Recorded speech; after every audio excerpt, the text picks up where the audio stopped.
about to get started. We're about to get started.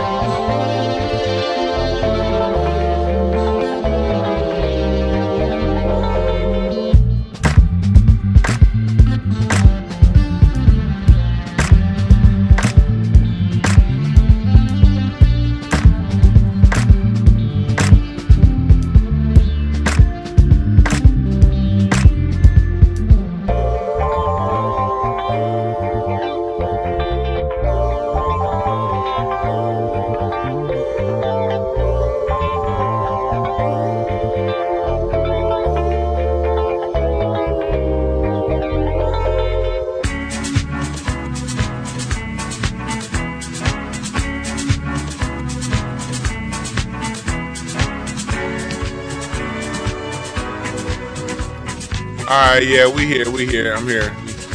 Let me turn my light on. That's always the last thing I do. Just turn this damn light on. Cause I be high as hell. And my eyes do not want to see the glow.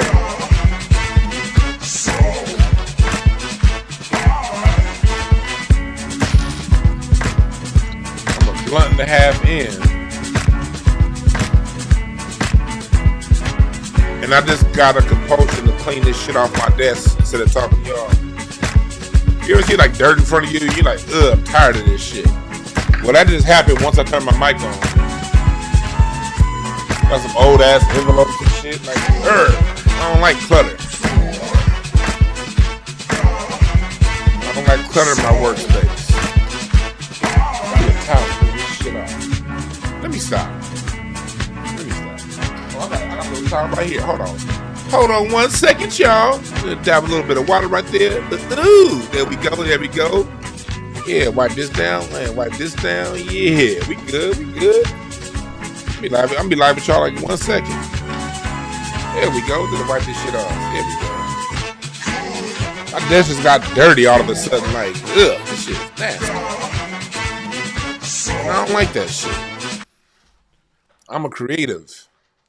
And my creative space got to be free. Free falling.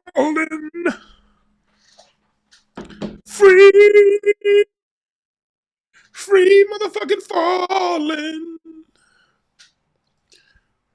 Oh, I thought I was on camera. There we go. What's up?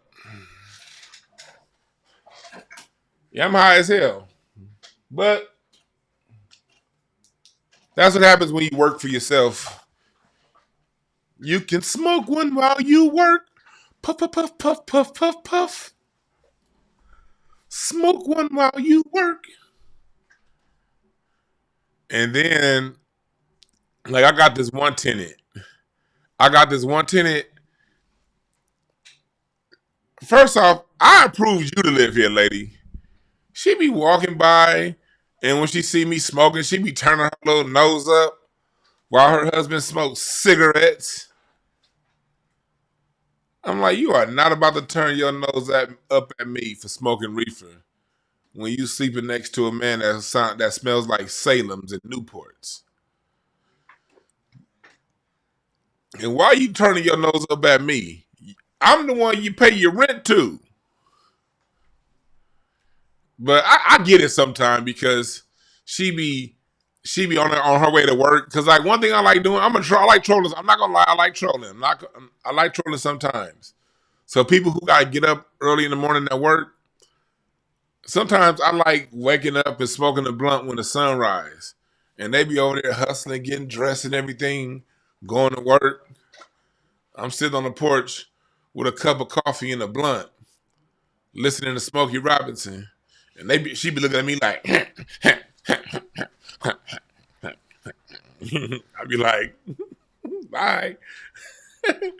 Then when she come home from work, they've been hustling all day at work at a job you don't like. And I'm sitting on my porch eating watermelon like a jigaboo. Like in the summertime, I like getting a big ass bowl of watermelon and grapes. Like back in September when it was still hot, I remember one day she was coming home and I was sitting on my porch with a bowl of watermelon, some lemonade, and a blunt. And nigga, I was high. Nigga,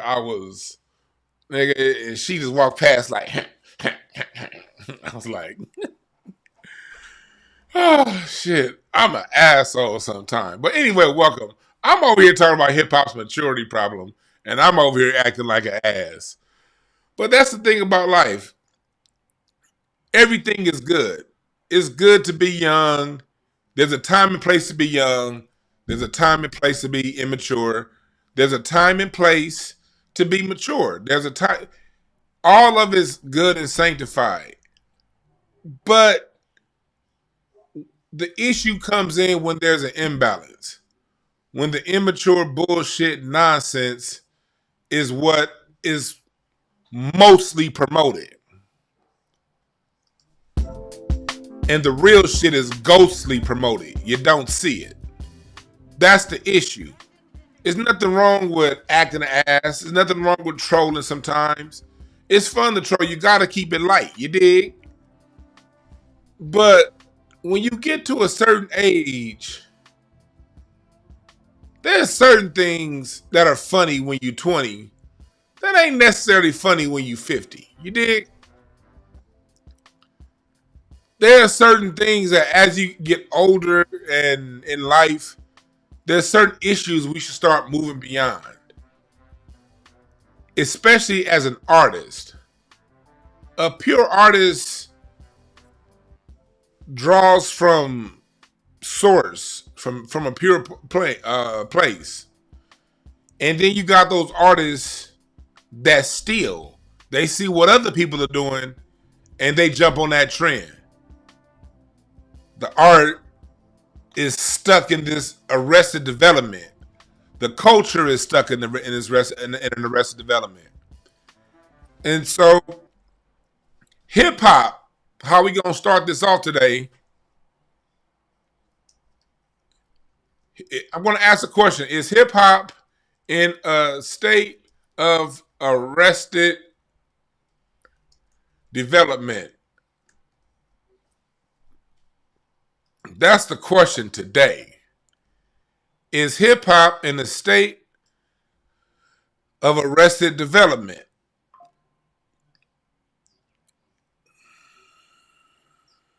Take me to another place. Take me to another land. Not them. Not them. Not them. That was the group Arrested Development. That was when hip hop was at its zenith. It's funny. Ever since the industry knocked off Arrested Development, hip hop has been in a state of arrested development. Let's think about that for a second. When this was a sound of hip hop, it was a hell of a lot mature. $2 means a snack for me, but it means a big deal to you. Be strong, serve God only. Know that if you do beautiful.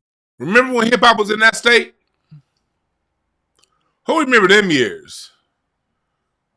Tennessee. Who remembers when hip hop was in when Arrested Development had something to say in hip hop? Have to be so damn tough. I don't know where I can go to let these ghosts out of my skull. My grandma back. Since Arrested Development's been knocked off in the early 90s, hip hop started to go post 96 into a decline, maturity wise. Outkast started growing and making mature albums. Go back and we're gonna get to where we're gonna get to. Let's go back to the early days of hip hop. Those artists who were allowed to continue on and go and grow from the early 90s, their music grew too. Their music grew too. You know, Ice Cube started making a music about being a family man. People didn't like it. You know, Snoop went from gangster to pimp to Rasta to 7 Days of Funk to gospel. If you go back and look at Snoop's career all the way through Missionary, to me, Missionary is slept on. Missionary is a good album. They're rapping about some mature shit in Missionary. It's a very mature album. It's an album of where Snoop is now in his life. Nas started out mature. That nigga was 16 writing with the Nas was 16 writing with the wisdom of a 73-year-old. But even Nas's music through King's Disease, through the King, has still matured. Outkast, their soundtrack matured. Common. You know when I noticed hip hop was in trouble as far as when it stopped maturing?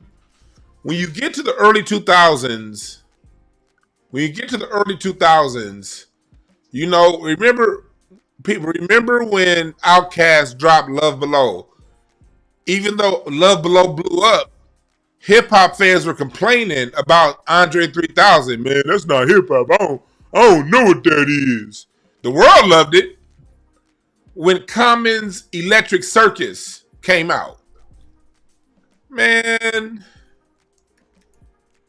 hip hop was going in a direction. My brother's gone. I never shit. read one.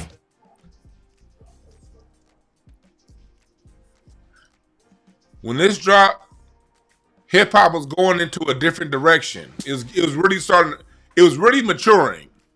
Nigga deep in the rhythm, experience speaks. I'm keeping the wisdom, the life hustler seek. I'm seeking it. When that shit came out, hip hop was starting to grow more tentacles. It was maturing. It was expanding the box.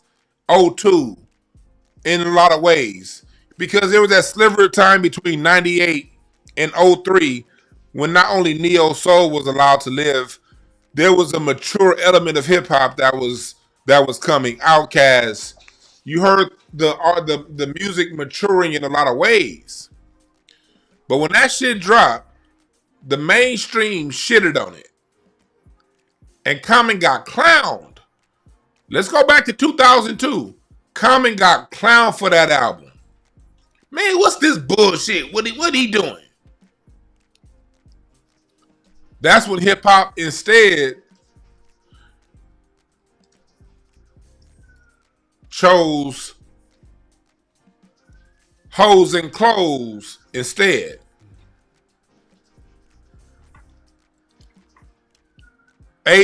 Mainstream hip hop was like, yeah, nah. We ain't with that shit. Jay-Z said I could rap like Common Sense. Remember that? And I like this album too. Don't get me wrong. But this is why I never, this song right here is the reason why when I was done with Jay-Z was when this shit dropped. I already didn't like him at 99 Problem because I knew that was an Ice-T song. But when this shit dropped,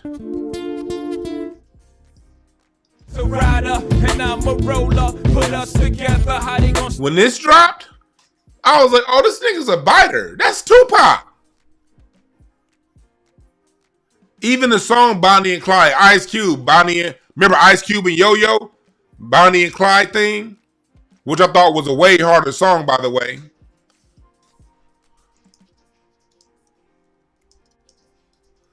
You already had Ice Cube.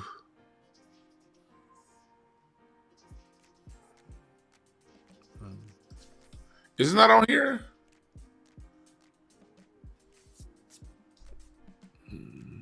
Nah. Where's Bonnie and Clyde thing? Is it not on here?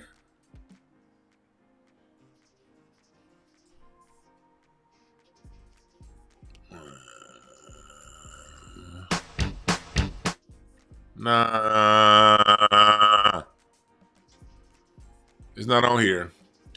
But anyway, Jay-Z, I was already on Jay-Z, like onto what he was doing when this dropped. Let's just go back to what I was talking about. Let's go back because both of those, Electric Circus and the Blueprint. First off, the name The Blueprint. The name The Blueprint was plagiarism. There are already albums named Blueprint. And I'm like, okay, he doing his own. Eminem did a Bonnie and Clyde. The original Bonnie and Clyde was Ice Cube and Yo-Yo. And then when this dropped, he used a Luther Vandross. You can't roll a blunt to this. Is my favorite song on this album, by the way. Probably my favorite Jay-Z song of all time. Either this or Girls, Girls, Girls. Those are my two favorite Jay-Z songs of all time. Lil Gosh, 9-7. But this part...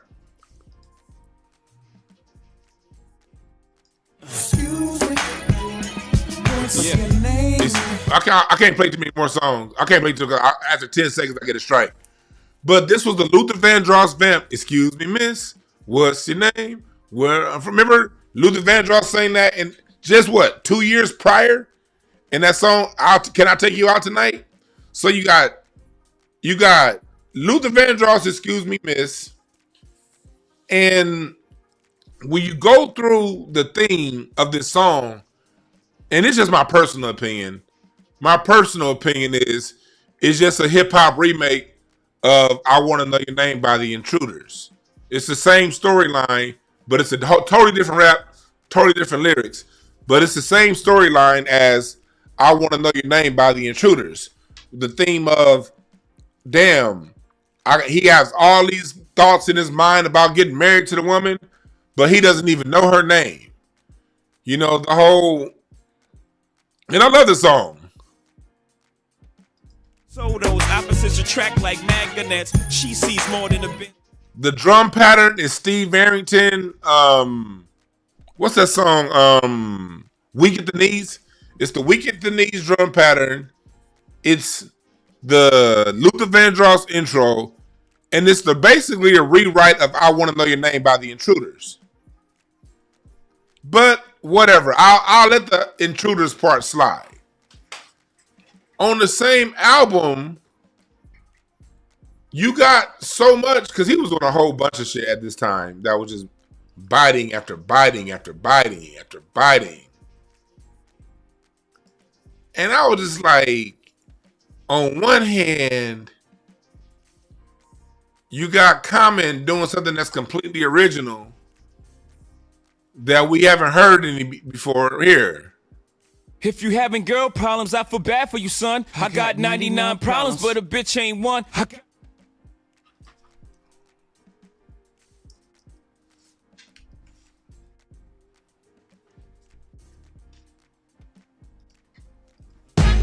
Yeah. From the north, I hold from the south. I hold it like to suck it long and hold it in our mouth. Curb, I got a bitch with a mink who 99 problems and a bitch ain't one. You hear that? I feel bad for your son, got 99. Stay with me. So if you're having girl problems, I feel bad for your son, got 99 problems and a bitch ain't one. Hit it. He was a biter. Jay-Z was just a flat out biter. And at a time you have Outkast before they broke up pushing the sound forward, Common pushing the sound forward, even Kanye when he first dropped in pushing the sound forward. Kanye was very progressive when Donda was alive. Always gonna give him credit for that. When his mom was alive, he was pushing the sound forward, like in a real dope way. Pharrell, in a lot of ways, these people were opening up the sound. These producers were, the sound was opening up. But the mainstream chose the copycat. And that's when hip-hop's immaturity phase got locked in.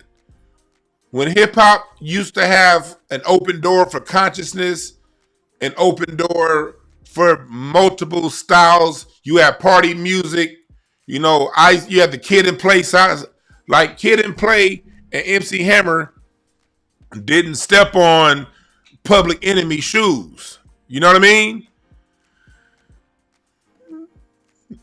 NWA and Ice Cube didn't step on Mobb Deep's shoes. Outkast didn't step on the Dog Pound shoes. You had this eclectic mix of sounds that everything could survive, and none of it got dissed. Well, it got dissed it'd be a quick little diss song. You know, Ice Cube talking about something. You know, I remember when Too Short talked about got 100 niggas on the stage dancing, but MC Hammer approached him with that's what the story goes, and that no longer became an issue. But I digress. It went from in the 90s allowing this eclectic mix of sounds. Arrested Development didn't step on the Ghetto Boys' shoes. You dig what I'm saying? There was an eclectic mix when you get through the 80s and through the 90s, and when Common released that and Outkast did Love Below, that was now a new branch that was opening up to expand the sound further. But the mainstream blogs and the people was like, what is that? I don't know what Common's doing. He's doing too much. He needs to just go back and rap like on B. I remember when I was in college, it was one dude when Stankonia dropped. I remember it was one dude I was debating when I was in college when Stankonia dropped. He was like, no man, I don't know what Outkast is doing, man. Man, I want them to go back. Like, what you want them to go back for?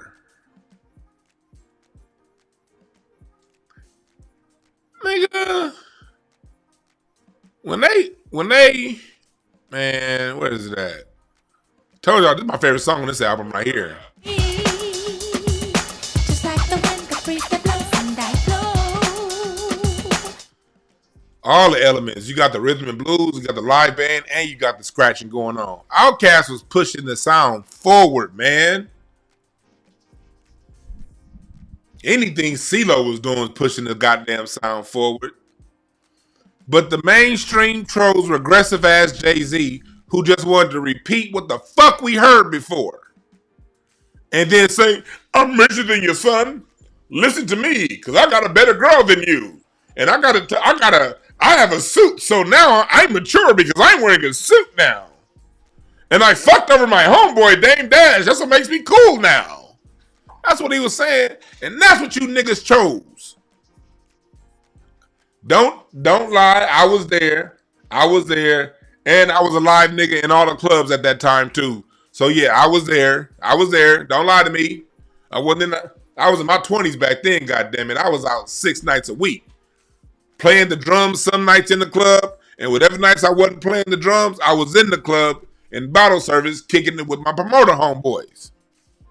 So y'all niggas can't lie to me on what y'all chose. And that's not just LA.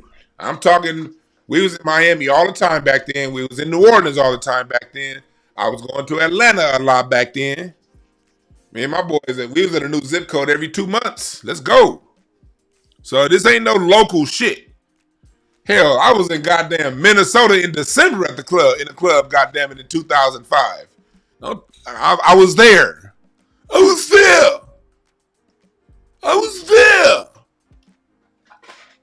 Nigga, no, let's tell the whole truth. I wasn't just in no goddamn LA.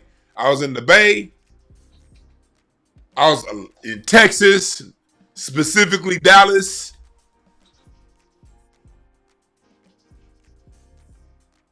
So when Andre started singing and expanding the sound and started playing instruments, niggas was like, man, what are you doing? So what that did was, it took hip hop into a regressive state where at least on the mainstream level, it became dumber, because after you get Jay-Z biting everybody, Next, the biggest hit is weed, weed, weed, weed, weed, weed, weed, weed, weed. But it's in the club. Think about how they fucked over our sound.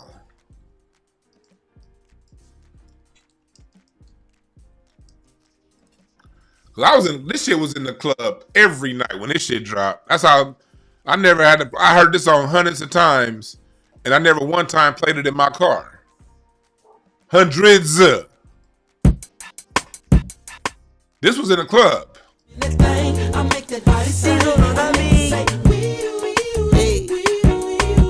Song feels good. I ain't gonna lie. That song feels good. And I think it's a cool melodic song. But they was playing this shit in the club. And this was at a time, and I'm sure it's still this way now when I go to the club, people don't dance. If you notice, the music has separated men from women. The music has made the men go in a corner and the women go in a corner. The men rap about women as if they're objects. The women sing about men as if they're just an ATM. There's really no connection between the two. And you saw it in the club. Because when that dropped, good song. Not dissing the song. But that don't bring... I'm talking about dancing. Because the club, it used to be for dancing, right? You compare that to...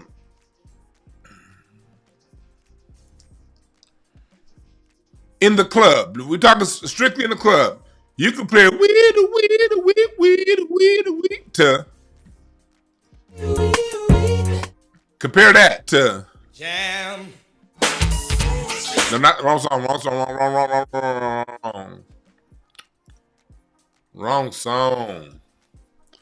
This is what happens when you high as hell. Here, I like. Put that in the club versus this.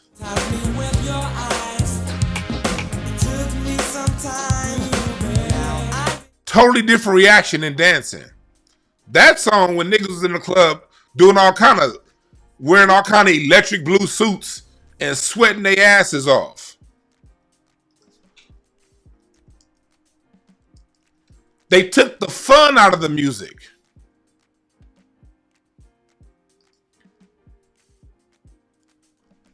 Come on, you said I can't play this?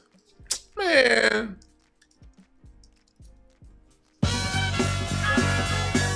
The fuck?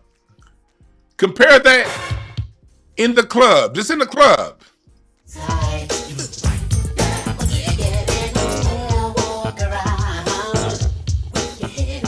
What they did, a true club banger, a song that's supposed to be played in the club, it gotta be above 101 beats a minute. Black people funk lies between 106 and 118. That's where the funk, the funk pocket is. The disco pocket is at 130, 160 and up. That's where the disco house pocket is at. But those increased tempos make you want to do something and dance. What the music industry did purposely was they took a club banger from something that was 116, 125 beats a minute to make you get up and dance with women, and slowed it down to 95. You don't hit the snare anymore. You don't pop the snare to make you move. You hit the click on the side of the snare to make you relax. That's what that, when you listen to the song by Lil Wayne, that's a click. As a drummer, psychologically, when I want to relax you, I hit you with the click. You click the snare. When I want to make you dance, you pop the snare. It's the texture in which the snare is used is going to dictate what you do. So when I say dumb down the music, I'm not just talking about science and philosophy, or they should be preaching and talking about something. I'm talking about the production behind the music and the science behind it that gives you a certain reaction. When the Lil Wayne era dropped in, and the Jay-Z era, that was sit around the club and look at other niggas' music. That's what that was. And then when you get to 2000, 2004, 3. T9 text messages out now. 2005, 6. Niggas got sidekicks. When them sidekicks hit, man, them sidekicks hit the same time as this. So this is what we was in the club doing this. Doing the buck in the latest drop. I got stopped by a lady cop. That's what we was doing. In the club on the sidekicks.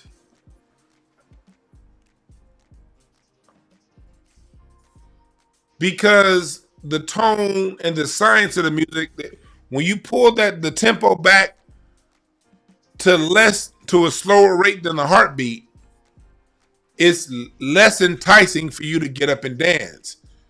If we want you to dance, we got to play at a tempo that's faster than your heartbeat. Not saying that you won't dance at all. You can most definitely dance with slower songs. Songs like Laffy Taffy, but songs like Laffy Taffy, that was in halftime. I remember being in Atlanta when this shit dropped. My first time hearing this shit, I was in Atlanta. And I went to some club on every fucking street is Peachtree. Y'all Atlanta people help me out. It was an all wood place. The club was like 3 stories, all wood. And then that shit dropped. And me and my boy was sitting there, and the whole thing just started shaking. And I just see this, I'm like, what the fuck is going on? Them Atlanta niggas was like, I'm from LA, so even though I'm in the club every night in LA, that song hadn't hit LA yet. But as a drummer, when I hear this, I got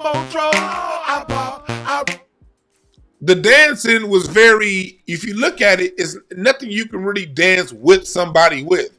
That's more of a, I'm going to do this one little bullshit dance in the pocket by myself, and it could become somewhat of a line dance, and that's what that shit ended up becoming, was basically a line dance. But it's still not at a tempo that's going to make you dance with somebody.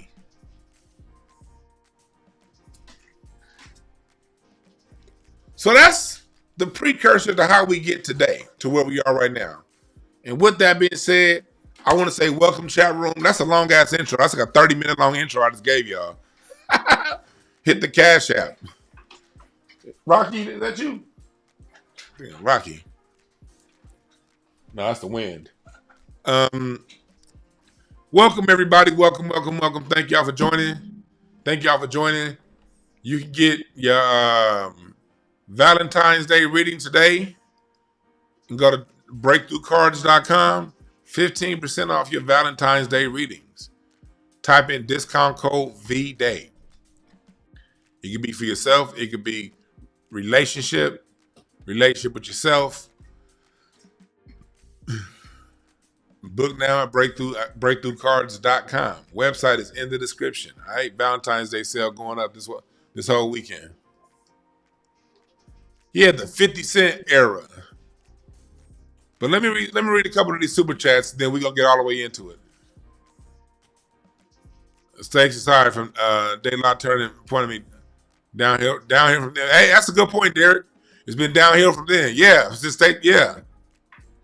That's a good point. I'm not gonna argue that point at all. You're right, human. Being a copycat got you clowned. It's forced you to be original. Without Jay-Z, you don't get the Drake archetypes. Right. I don't have the level of respect for the Jay-Z and post-Jay-Z generation of pop artists that I have for those before. That's just what it is. Fight me if you don't like it. And I'll pray for you. You know, I just don't have the respect for it. I don't. I respect originality. I respect people that you may be inspired by something, but you go in the lab and rework whatever you're inspired by into your own thing from top to bottom. That's what I respect. I don't even think, I like that 99 problem, but a bitch ain't one. I'm gonna take that whole thing and just rap around it. Nigga, you just took the hardest part of the song. A good vamp, a good hook, a lot of times as a creative, you have an idea, but the hardest part about, what you want to communicate as a comedian. When I get on stage and I think of a joke, I know the message I want to convey in this joke. The harder part about this is, okay, how do I get that hook? How do I get that rhythm that's going to keep the audience engaged in the joke, in this story that I'm telling? Because I'm talking to 200 people who don't know who I am, don't know shit about me. I'm opening up for some nigga they came to see. I, as a comedian, when I'm on stage, I gotta hold your attention for 25 minutes. And you don't know nothing about me. How do I get that done? It's not about just being funny. Being funny on stage and being funny, this ain't shit, being funny doing this. But being funny on stage, that's pretty easy too for me. But it's a totally different beast. And same thing as a songwriter. Songwriters know what they want. But how do I write this in a way that's going to keep the listener's ear engaged for this 4-minute song? How do I write the joke to where I can keep the audience engaged? Because my punchline, like when I do one of my jokes I have called Just the Manager. When I do that Just the Manager joke, the payoff for that joke is about 8 or 9 minutes after I started. When I do the full joke, I can shorten the joke, but when I do my full Just the Manager joke, the big payoff I get is 9 minutes from now. How do I keep you niggas laughing every 10 seconds, every 15, 20 seconds for me to get to that payoff? That's what we have to do as comedians. And you don't know shit about me. So I gotta make you interested enough in me to stay in that. What Jay-Z does, what Drake does, they cheat the process.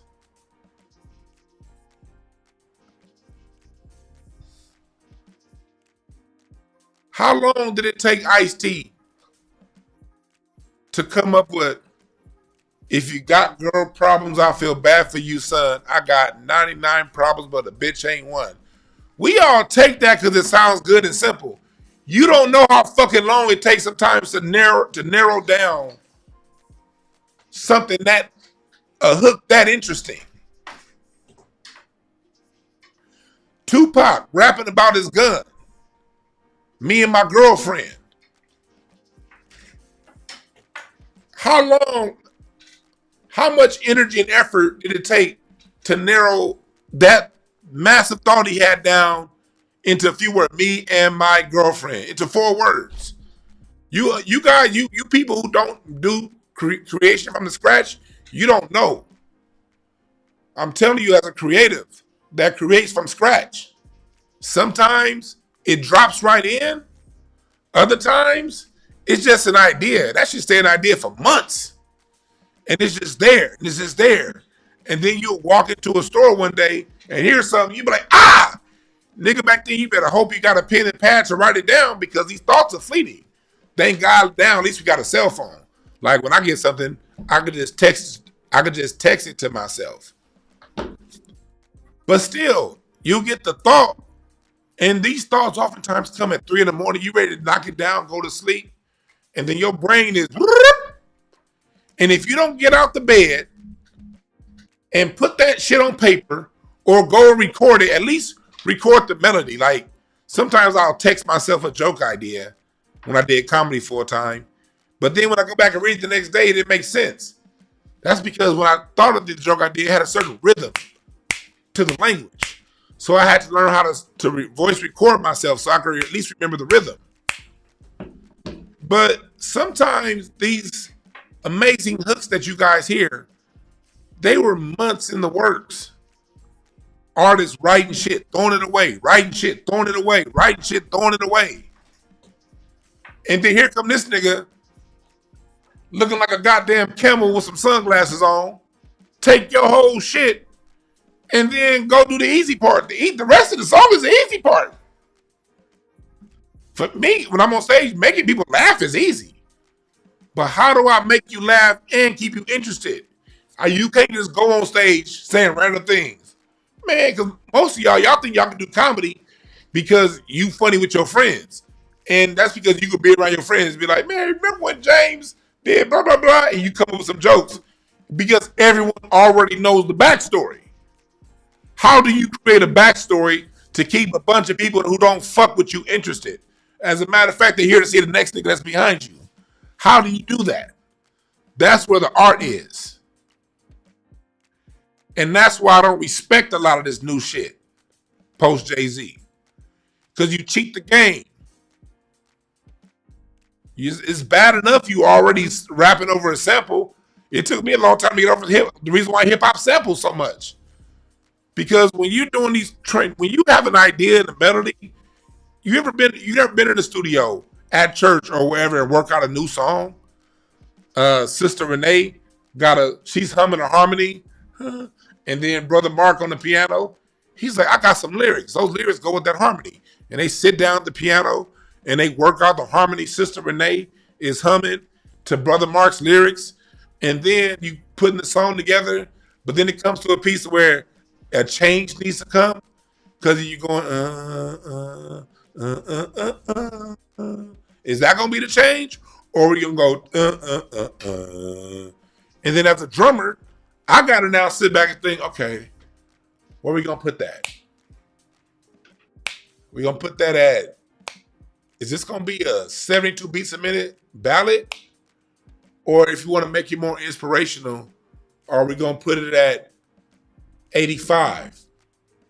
Or does it need to go into 6/8?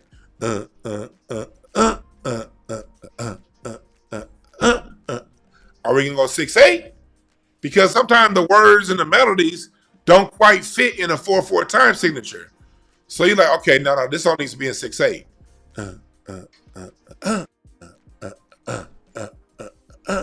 And then you get this part.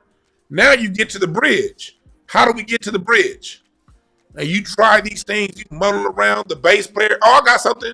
And the bass player plays something, and everybody got to lock in. And then when you do all that shit, you get a good vamp.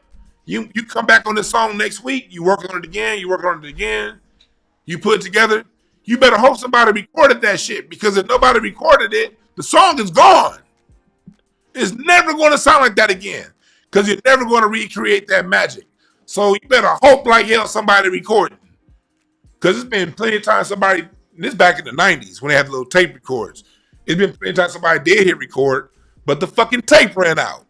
But we were so into the song, we didn't know the tape ran out. This is what goes into how people put together music, man. And in hip hop, a lot of that shit don't get respected. Going more into the hip hop maturity problem and hip hop's arrested development. You guys will take a sample and you don't know how the fuck long it took that band. You may have had an arranger put the whole composition together on paper, but once the band played it, it didn't sound right. So you got to start moving shit around and shuffling shit. And you got to do all this shit by ear. Only for some dickhead to get a sample of it, Kanye, and put some glasses on and say, I'm a genius. I'm a genius.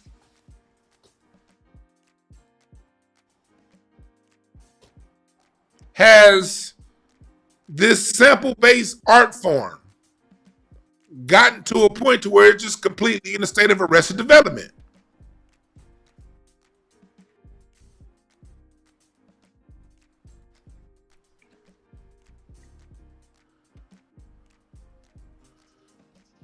So we get to what we're doing right now with this Drake album. And with the Drake album, you got a man who's been cheating the process the whole time. He released an R&B album that's singing where he didn't sing one goddamn note.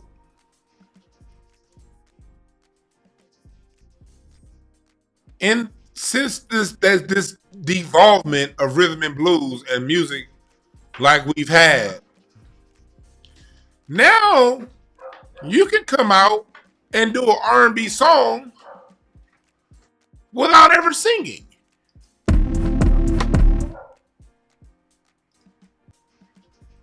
What is that? And I know, and it's not just this album, that's what he been doing. He been doing this shit for years. And not just him, Chris Brown, anything Future, The Weeknd, not just Drake. Cardi B, they're going through this, they're getting these cut and paste sounds. And you just speak into the mic. And the mic does everything else. No more working out harmonies. No more, because they call this melodic. That's not melodic. That's plastic trash.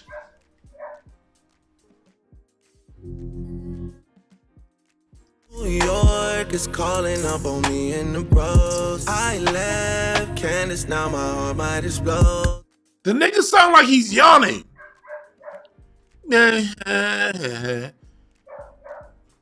It's nursery rhymes. It's flat.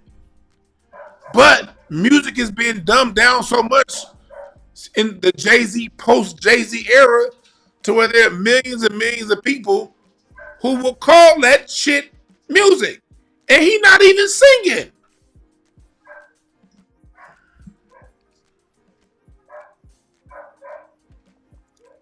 Plastic, low energy, sleepy, no personality, no characteristics. Play another song. Pretending you in love. Exfoliate that nigga that your weed, he a scrub. Like I wanna know what's up. No energy. It's just flat. And this is what people are defending. This is the sound that's, thank God, this is the sound that's leaving. Because AI is about to take this lane all full stop. Shot Brian still, I'm too geek for the guy. Yeah, whoa, I've been in the house, but I'm coming outside tonight. Girl, so sexy, there's nothing that I wanna keep on the side. And in that particular song, let's go to the lyrical content of this album. In this album, Drake is rapping about, and it's in the song Brian Still, but I don't have a lyrics list and I can't play longer than 10 seconds, so I don't want to get a strike. But in the song, he's talking about not wanting, like, not settling down, not wanting to get married.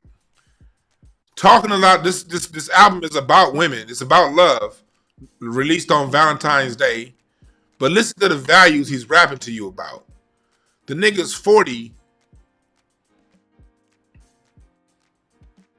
making excuses and bragging about not wanting to settle down. Drake, that's you see why the values of this generation is so corrupted? Everyone gives a hyper focus on gangster rap, and that does have its issues, not saying that it don't. But you got the person that's singing the love music of a generation that's talking about 22-year-old shit. That's great when you're 22. But this nigga's 40, still singing about 22-year-old shit.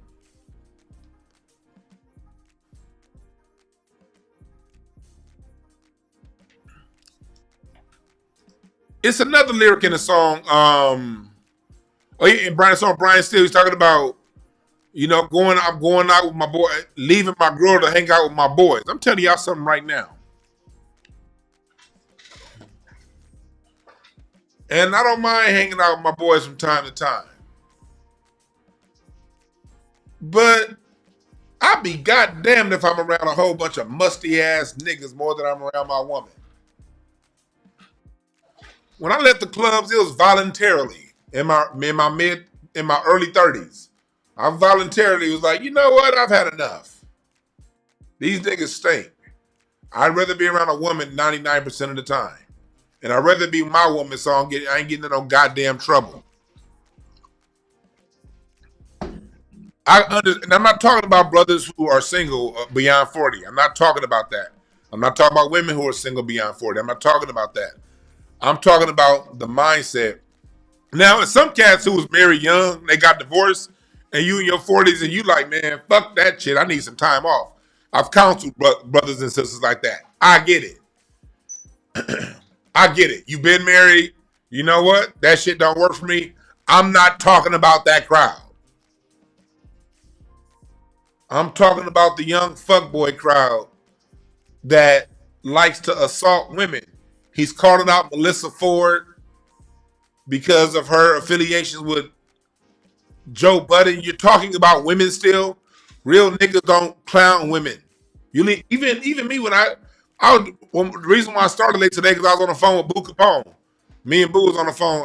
Me and him gonna do some stuff, and out of nowhere, that nigga started clowning, and I started clowning his ass back. You know, you can't talk to Boo Capone without some jokes flying. I called that nigga Boo Capone an oval head shaped Roland Martin. You know, Roland Martin got that box head. Boo Capone had a box head, but his chin is bigger than mine now. That nigga chin getting bigger. But we got talking all kind of shit. Then I was like, oh shit, my show started. But all the joking, we were talking about, you don't talk about women. You leave the ladies out of it. That's just old school real nigga shit. Like dudes that like that, but now you see why you have a generation of men who think it's cool to beat a woman up if she don't give up the phone number.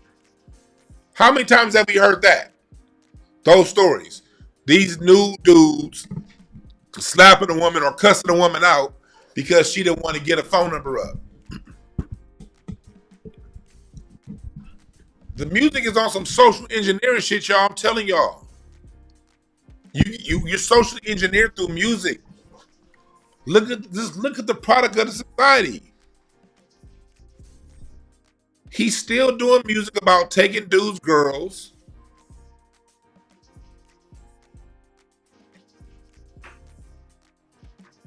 That's never been cool. Hold on, let me get Rocky.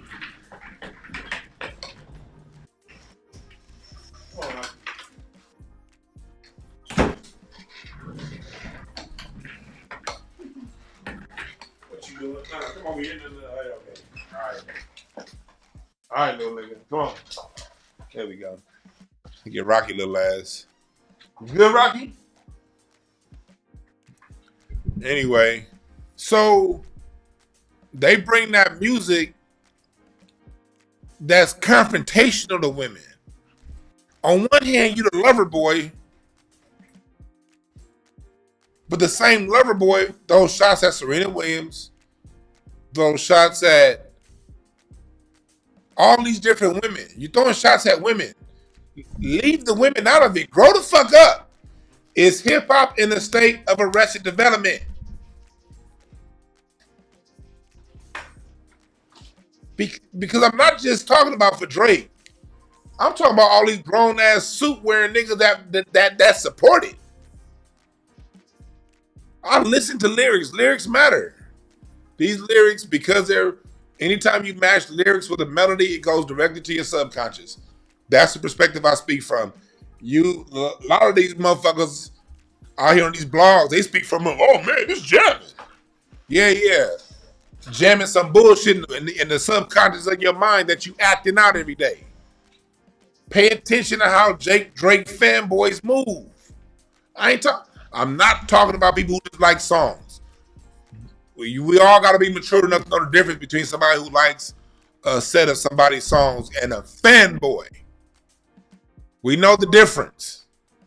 There are a lot of people who like Drake's songs who was able to tell the truth about what happened last year and still go back to listening to Drake songs. I ain't talking about them kind of niggas. I'm talking about the dude, what's that dude, Maul? They used to be on Joe. I'm talking about people like them. Most of these niggas is paid to do it, if you're gonna tell the whole truth. But the reason why people react to it so much is because we all know a nigga like them. And if they under 30, we all know at least a dozen niggas like them under 30. We see the shit playing out in society. Men who, if you have a different opinion from theirs, you're a hater. You're not just a nigga with a different opinion. The shit is playing out right in front of us, people. Am I missing something? I'm connecting the music to what we see in the world around us. Music is some social engineering shit, y'all. I'm telling y'all.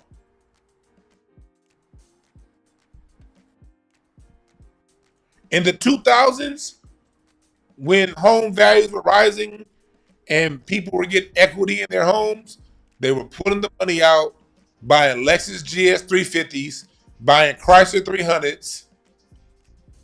I know, I worked at the bank back then. I know. Y'all was coming to me, and I'll be telling y'all, if you're gonna do this refi, at least fix up your kitchen. You know, at least get some new, change out your shower in your bathroom. Do something to build equity in your house. And some people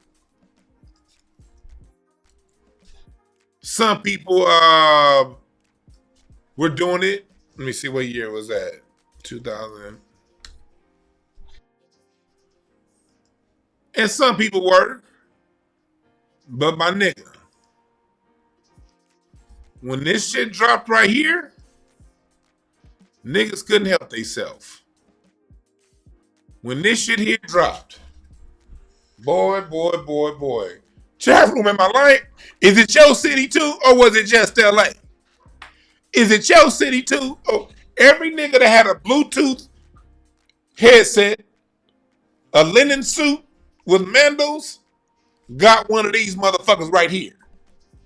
Put some rims on that bitch. Chat room, am I lying? We black in here. Let me know if I know what the fuck I'm talking about. Let me know. It was other cars too. I'm not saying it's the only one, but this was the main one. Oh, that shit got that Rolls Royce grill. Come on, man. Shit. Let me put my Bluetooth on. Them niggas, them old niggas, when they put their Bluetooth on, they get their phone, call Jimmy Ray, nigga. Jimmy Ray, man. You see that new price of 300? Man, shit. I'm gonna get me. Now, my wife said, she just mad, but no, I've been my money. I've been working at the county for 35 years. I'm at the county for 35 years. Man, shit, man, my Cadillac getting old, my sedan DeVille getting, I had to change the oil pan in my sedan DeVille. Old niggas say all. They don't say oil, they say all. I had to change the oil pan in my sedan DeVille. That shit, getting old. Yeah.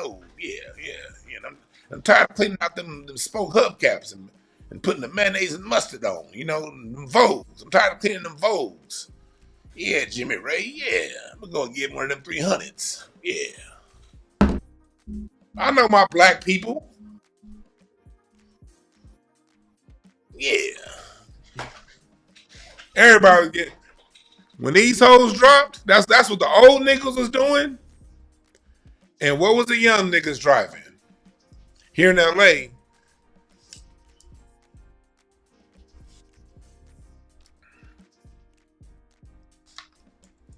these were the cars niggas was driving during that same time. No, not that one. Not that one. When this shit dropped. Here we go. In LA, the ones who had a little bit more money that can go further than that, my age group,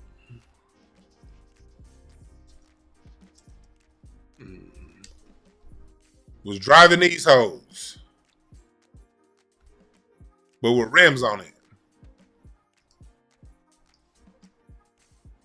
Niggas was driving these Escalades, but throwing them rims on it though. Not them. You better not be in an Escalade. You better not be in an Escalade with them stock rims. Niggas was getting 26s here in LA.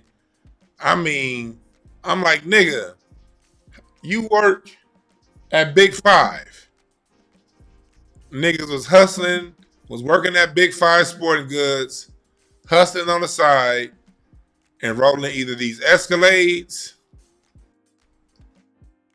Oh, come on now. Or these. Let me show you.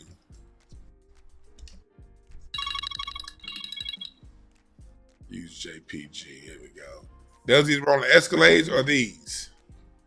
If you had a little bit more money in your pocket, you was getting these BMW 5, the 500 series, the 5 or the 7 series, because that's when BMW got smart and made them big wheel wells. And when BMW dropped this body style 5 series, niggas all across LA had these. The minute they dropped too, niggas had them in Compton, Watts, the Jungles. You saw these BMW 500s, and these hoes was 50,000, I think, when they dropped. You saw these on 22s all through the Ladera Heights. Nigga, that's what we was on. That's what we was on.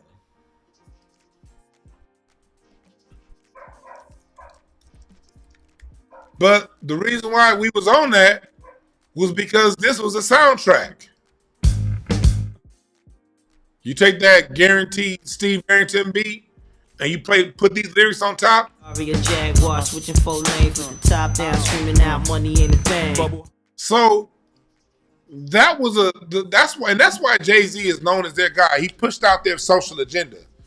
They got us on that early 2000s, spend your money on hoes and clothes. And then when the Drake generation came around, it went from at least Jay-Z and them niggas was talking about hustling for your hoes and clothes. The Drake generation was like, just love me for me because I'm sensitive and I'm a guy. Because I'm a sensitive guy, we should just get credit, bros before hoes. And that Drake got put up in the consciousness, in the mass consciousness. And look at what you have now.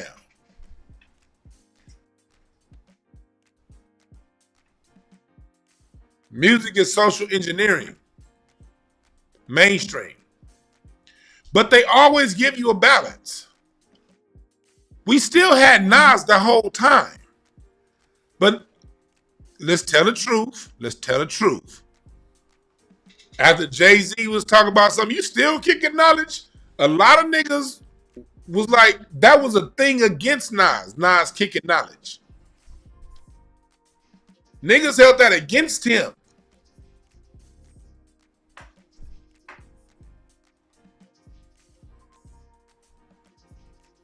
Niggas held that against Nas.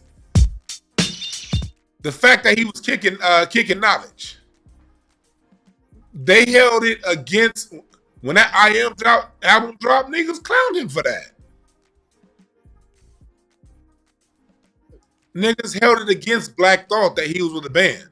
Are the Roots really hip hop? Black Thought's one of the coldest MCs to ever touch a motherfucking mic.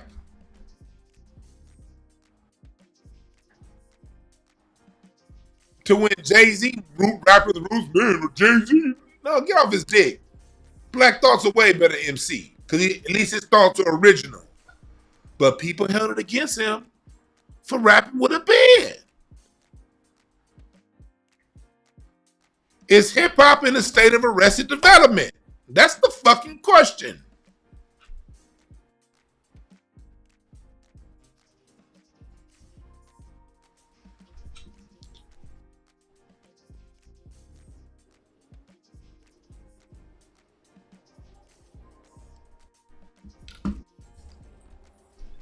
And that takes us to the 50 Cent thing. And I'll take calls after this 50 Cent point. First, I got a super chat. Oh, what's up, Herbal Intellect? Much love. Thank you for the super chat, my brother. That takes us to the 50 Cent thing. This is just immaturity all around. This is just bullshit all around.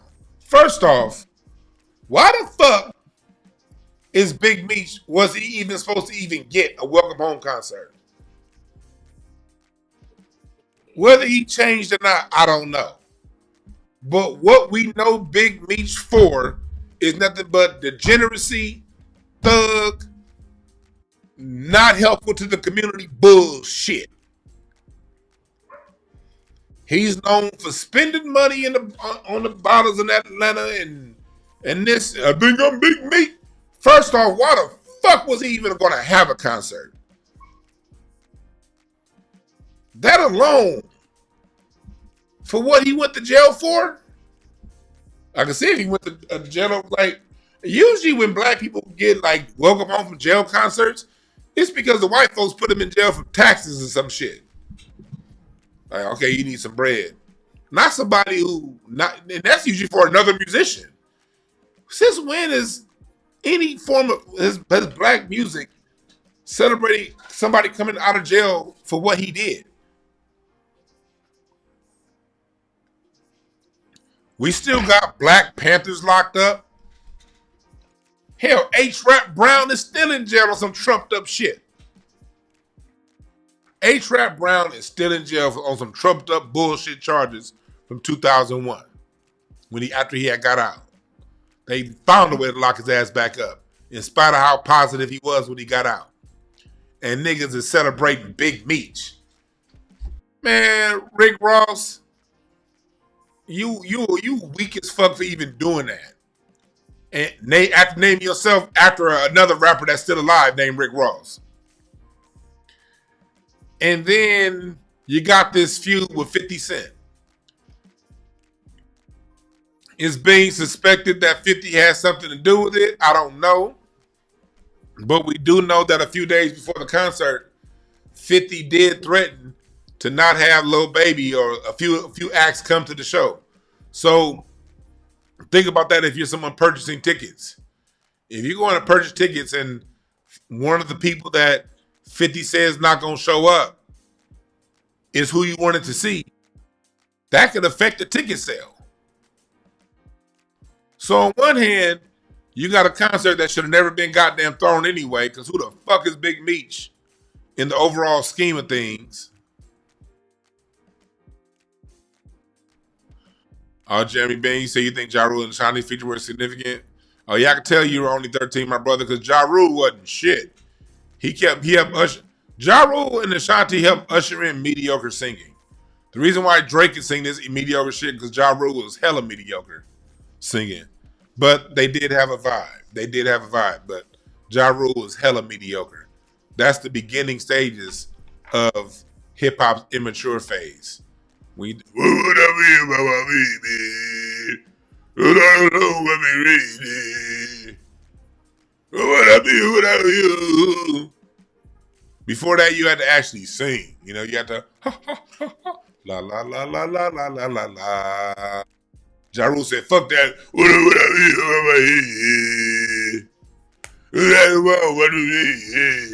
Oh yeah, this shit's done. All right, anybody can sing now. And then what do you get 10 years later? Drake. First name greatest, last name ever. When that shit came out, when I heard him singing that hook, I was like,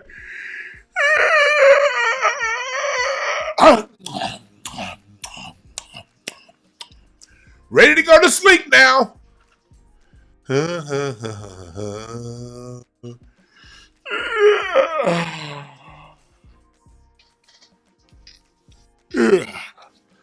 But that was allowed to exist after.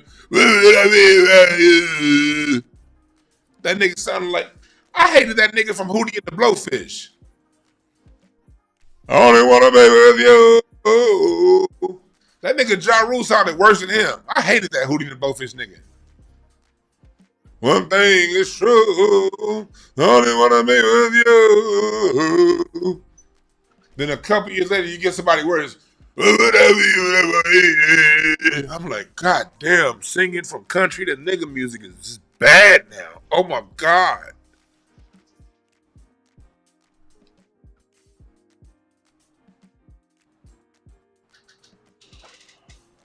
Shit. But then, at the same time, during that same time, a guy named 50 Cent is coming up. And no longer are we getting music now about anything of substance. We're getting Candy Shop, which is a cool, that's cool. You getting Window Shopper, one of the most stupidest ass, flexing for no goddamn reason his ass songs. Here is a window shopper. Get off the plane.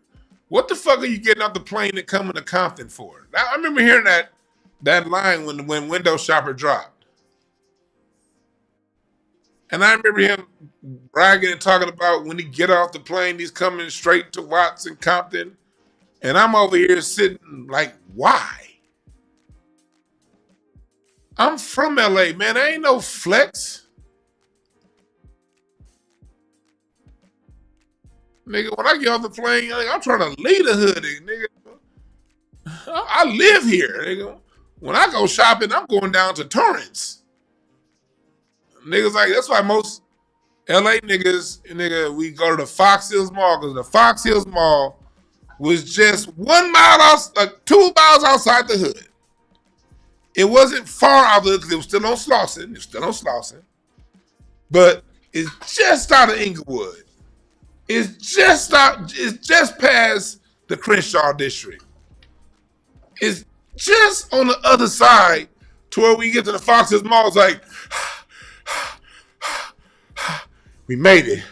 Woo, we dropped. We was driving down that bus down the Aves and avoided 15 gunshots, nigga.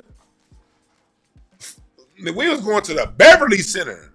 LA 2000s? LA niggas wasn't, I don't give a fuck. If you was in South Central, you was not going to the Baldwin Hills Crenshaw Plaza because they didn't have shit. Only if it was like one thing in there you wanted to go. You wanted to get fly in LA, you was going to the Beverly Center. I don't give a damn if you live east of the 110. We went to the Beverly Center so I wouldn't be around these niggas. And then the Beverly Center in 2011, 12, they got rid of the Grand Lux. And when the Beverly Center got rid of the Grand Lux, for those of you in LA, if you didn't know this, I'm going to put you up on game. When they got rid of the Grand Lux, you know why they said they got rid of it? To change the racial makeup of the Beverly Center. So they got rid of the Grand Lux. They shut that Foot Locker down in there for a little bit, remodeled the mall to kick us niggas out. But 50 over here making music about going to areas the rest of us is leaving. That's how I know. Oh, he on this fuck shit. He on this fuck shit. So you got a dude that brought in fuck nigga music with another guy that brought in fuck nigga music, Rick Ross. Studio gangster music. Celebrating the real gangster that's getting out of jail with a concert, and 50 so goddamn petty, he get the concert. Well, that allegedly played a role in the concert getting canceled. Well, a broke clock is right twice a day because I don't think it should have ever been no goddamn concert.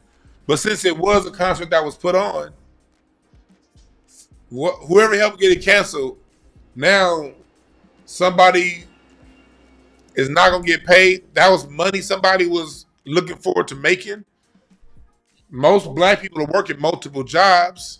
So you got people who said, no, I'm not going to work this job so they can work that job tonight. Now they not getting paid.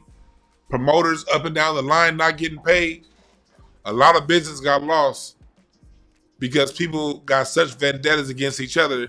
Niggas in their fucking 50s hate each other so goddamn much, they messing the bag up for people down the line who need that bag. And this is all tied to hip hop.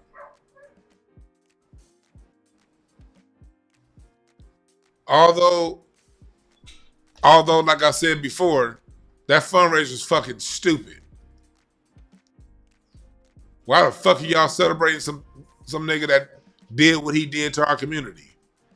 I hope the brother. I wish Big Meech well. I want the brother to live and thrive so that he don't go back. I don't like seeing black people locked up. But let's just hope and pray this time around, which I think he did learn his lesson, that he do it in a positive way for the people. And I have nothing but love and support for that man, Big Meech, moving forward. He a black man, and I want to see him win. But at the same time, I'm not going to celebrate his past.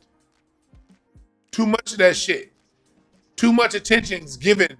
You got LeBron talking about welcome home Big Meech, when you got black people during Black History Month that don't know who Carter G. Woodson is. H. Rap Brown still locked up in jail. Other Panthers still locked up in jail. And this is what we're giving our attention to? It's hip hop in a state of arrested motherfucking development.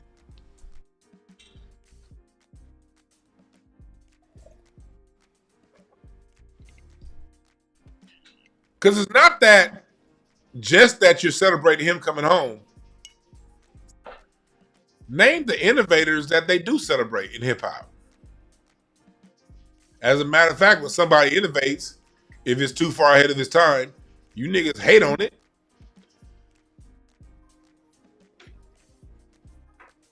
Now I got the phone lines open. 323-744-7425. 323-744-7425. Hip hop has a most definite maturity problem. And when you look at somebody like Kendrick, people who are criticizing and mad at Kendrick for what he's doing, the same people who will push this bullshit, who will push the Drake, still talking about taking somebody else's girl. Hold on 1 second, caller. The same people who will turn a blind eye to Drake going at women in his music. The same people who will turn a blind eye to a degenerate, somebody who I'm not calling him a degenerate, but someone who got famous by being a degenerate, Big Meech. You turn a blind eye to that. You don't say nothing about these two grown-ass men with grandkids beefing on the internet to where they're getting concerts canceling, but you got heat to say for an artist that's trying to wake the people up with his music. Does hip-hop have a motherfucking maturity problem? What's up, caller? What's the name? Where you calling from? Hey, what it do, man? This is Rogish out of North Tulsa here in Dallas at the moment. Peace to you, brother Dewan B. Peace to you, my brother. What's on your mind? Yeah, hip hop is definitely in the state of arrested development. It's locked into that because there's any maturity that's permitted to it. It can't stay in the hand of those who are looking to promote it in its, you know what I'm saying, it's negative end of the spectrum. Mm-hmm. Like if you think about it, remember back in the day where you couldn't curse? And you still had to be dope? Yeah. You couldn't curse, and people forget that the earliest cats that was on wax, they were G's. Yeah. And they wasn't putting G tails out there. They wasn't cursing. You knew they were G's by the way that they delivered and the way that they spit. You know what I'm saying? The street gospel side of the game. They hold energy to let you know that, okay, this is a real one. Yeah, they ain't got to curse and say, you know what I'm saying, all the pounds they moving and all this. Right. But now it's locked in because it's no longer in our possession, right? It was just like with Black culture. I don't know what Black people define Black culture as, but I define it as whatever comes from a people as they life through reality, as if life is something that can verbally, intentionally be done. But we give ourselves over as if we're still on the plantation, man. We don't keep nothing to ourselves to hold anything sacred. And I mash out with this. Is there something within hip hop that we should have declared as sacred, or something that we should declare as sacred within Black culture that we just didn't give up to the world? Appreciate it, fellas. Holler. Oh, for sure. Yeah, all of it. I look at it like this, brother. All of it is sacred. But this is what we have to also understand, because I hear where you're coming from, all right? But hear me out, all right? We got to understand that when you do something, when you create dope shit, there are going to be lines and lines and lines of people ready to consume it. Thanks. We're going to have to get to a point to where when we do allow them, because we're going to allow them to do some of our music, but we own it. We get the money. Right. We the ones that, there's nothing stopping us from signing them to deals where they get the chump change, and because it's going to go all over the world, where they get the 5% and we hold the 95.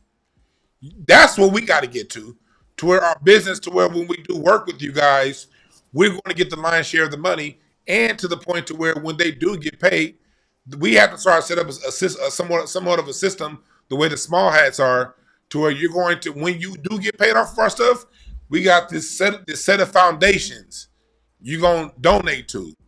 And that's going to be your tax that you pay. Because what happens when a black person messes up? They got to go to the anti-something museum. You know what I'm talking about. They got to donate. Kyrie Irving had to donate. Remember, these black people, when they not only do they publicly lynch them, they got to give money to their causes.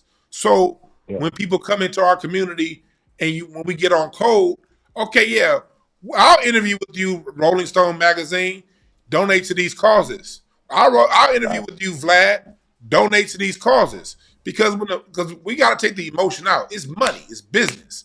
And we have the hottest shit on the motherfucking planet. So if we learn, we valuing the product, though. The thing is, this is the thing. We got to know in the way that it's supposed to. We got to know that our product is valuable, and that's why I do my job of teaching our history of it and show our long line. Most of us don't know what we have is valuable. That's the issue. Sure. We don't see it as valuable because for these genius artists out there, the shit comes easy to them. So they don't really see it as value. I know some of the dopest ass songwriters who be like, oh yeah, whatever. I'm like, nigga, do you know what you just wrote? So we got to get to a point as a society to where we hold our values to what we create to a certain value system.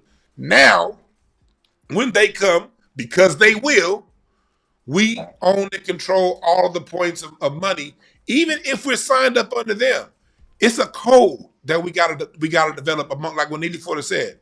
We gotta continue to develop our Neely Fuller code system conduct, because with developing that code, the rest of that shit will fall in place. All right. Respect, brother, man. Yes, sir, man. Thanks for the call. You gotta value it.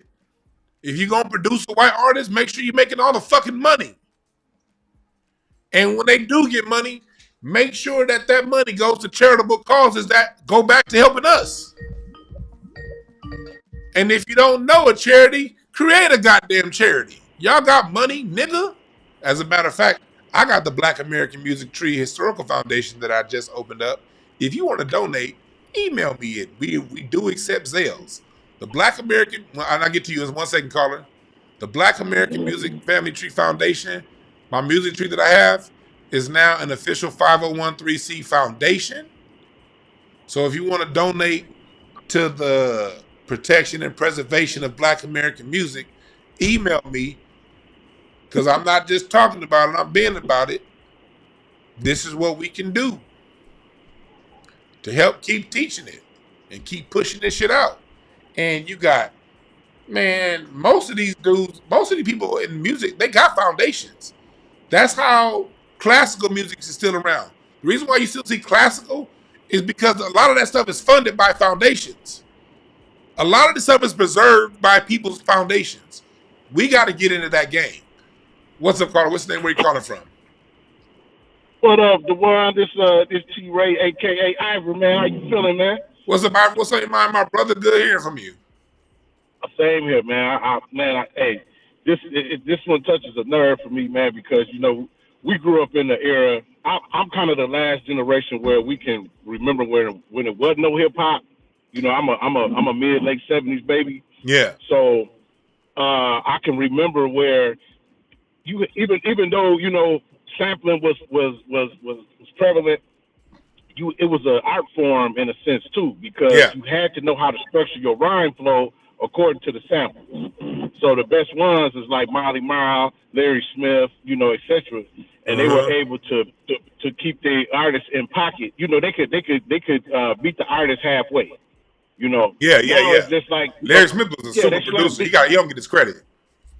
the most underrated producer in maybe music. Well, I ain't gonna say that. I ain't gonna say, but in hip hop, He's up there. Well, he's up there with the most underrated in music because he set a blueprint for this genre we know as hip hop. Hip hop still was kind of wandering before Larry Smith really codified how to produce hip hop. Yeah, I got to give him credit for that. No question. He created a lane for being a producer where he could do a whole album. Yeah. He didn't just do a song or what have you. So he definitely do not get the credit he's due for that. Yeah. And what I would like to say, hip hop to me lost its way. Two major things that happened. First, the internet, with pirating music, when you could just sit down and download music, it kind of bastardized the actual art of making albums. Because now, okay, I just make a mixtape now. So stay still in it. I'll make a mixtape, rap over somebody else's beats. That kind of cheated the game right there. And then, the era of social media, which basically everything is about a narrative. It's not about the music no more. It's about, the outfits they wearing. It's about, who they messing with, and that kind of superficial stuff, which takes away from the integrity of the music. They don't have to rap about nothing no more. Yeah. Just keep up with trends, and so hip hop got a lot of problems. It could be solved though. It could be. It just takes a collective effort. But I mean, are they willing to do it? Is the thing.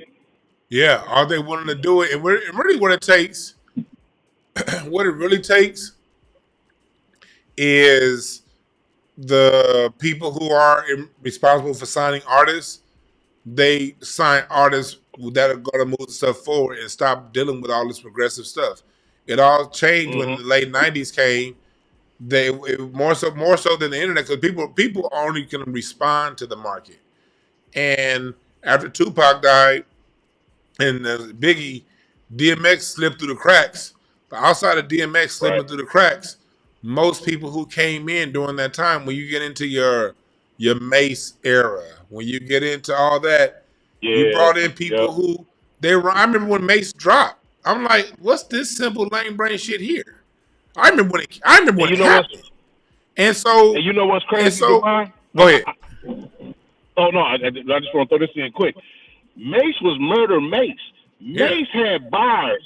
Mace was one of the nicest ones around. But then they took Puffy and put him with Mace, and then that's what we got. That part. That part right there. Same thing they try to do. Yeah, they try to do that with the Locks as well. Yeah, it was the Locks was another one that slipped through the cracks. But you're right. They started to really bastardize and out of Mace, who had the skill set, because a lot of artists during that time who had the skill set, but the production was regressing them. My homegirl, there's this group called JS. They could sing their asses off, but production had them whispering. So there's a lot of artists who got caught in that trap to where the production dummied down. They probably wrote the best damn rhyme ever, but then the people in the suits back there was like, yeah, no, dumb it down. And that song by Lupe Fiasco, Dumb It Down, was some of the realest shit, And so it was. Because that was really a thing, that was really a major issue at that time, to where back then they were forcing better artists to dumb it down. Then you get the group after that, them niggas is already dumb. So nothing to take down, because that was a group raised on dumb shit. You know what I mean? So there's nothing there. And to those artists who do have something there, well, we'll give you a deal, but we ain't gonna promote you. We're gonna, matter of fact, we'll give you a deal, and all your music gotta go to this nigga. All your music gotta go to Lil Wayne. All your music gotta go to Drake. All your music gotta go to who the fuck we hand select. That's what happened. Yep. That's sad, man. I mean, they did it, and then you got cats that stuck in the middle. They like, man, I gotta eat, I gotta feed my family. So then they succumb to that, and then they start making music that's not true to who they are, and then we got the mess that we got, you know. And I don't got even. A bunch of yes men. Yeah. That's exactly what you got, man. But I was like, I don't even give them credit when it comes to black folks. Everybody hungry, but it's still those who decided not to capitulate. They got the niggas who did. Yep, that's it. And before I go, I listened to Gangstar got a song on the Daily Operation album. I listen to it at least once a week called Conspiracy. Yeah. You get a chance, man, just go sit and play that song. And Guru was telling you then what was going on at the times, and it led up to what we in right now. All right. So, shout out to Guru, rest in peace. Hey, peace to the show. Guru. Keep doing your thing, bro. And you continue to move this needle forward, man, by speaking on these topics, man. So keep it up. Yes, sir, man. You have a good one. All right, you too, bro. My man Ivor.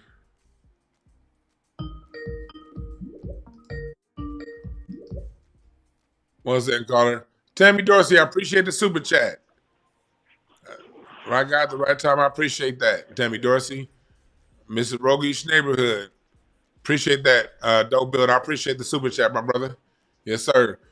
Again, one second, caller.